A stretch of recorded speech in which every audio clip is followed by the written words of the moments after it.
Big boss season 9 ticket to ஃபினாலுடைய task முடிவுகள். அதாவது டாஸ்கின் முடிவில் அரோரா வெற்றி பெறுகிறாருங்க. இதன் மூலமாக அரோரா டிக்கெட் டு ஃபினாலே வெற்றி பெற்றதன் மூலமாக முதல் ஃபைனலிஸ்டாக அவங்க வந்து டாப் 5க்குள்ளே போயிடுறாங்க. 2வது இடத்துல பார்த்தீங்கன்னா சபரி இருக்கிறாங்க. 3வது இடத்துல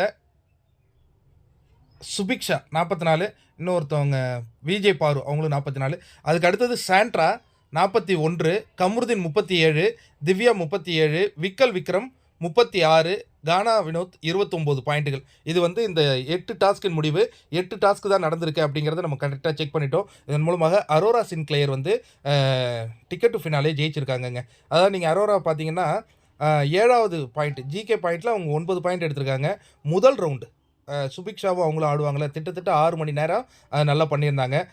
ரொம்ப சூப்பரான ஒரு வெற்றி அப்படின்னு தான் பார்க்கணும். இந்த சபரி வந்து சொல்கிறாருல்ல, சாண்ட்ராவை தள்ளி விட்ட பாரு இன்னும் 10 நிமிஷத்தில் உன்னை தள்ளுவாடா. இந்த வார்த்தையை மிகப்பெரிய அதிர்வுகளை சோஷியல் மீடியாவில் இப்போ ஏற்படுத்திக்கிட்டு இருக்கு.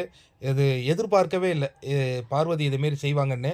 ஏன்னா இந்த மாதிரி தகவல்கள் வரும்பொழுது நம்ம அதை தொடர்ந்து பதிவு பண்ணோம்.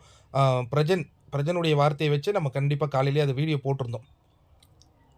இதுக்கப்புறம் பாரு வேஸ்ட் இல்லைங்க. இது வந்து டிக்கெட் டு ஃபினாலே மட்டும் இல்லை, பிக் பாஸில் ஒவ்வொரு கேமுமே எப்படி அணுகுறாங்கங்கிறத பொறுத்து தான். ஏன்னா டாஸ்கில் வெற்றி பெற்றவங்க வந்து வெற்றியாளர் கிடையாது, அதை எப்படி அணுகுறாங்கங்கிறது தான் வெற்றி.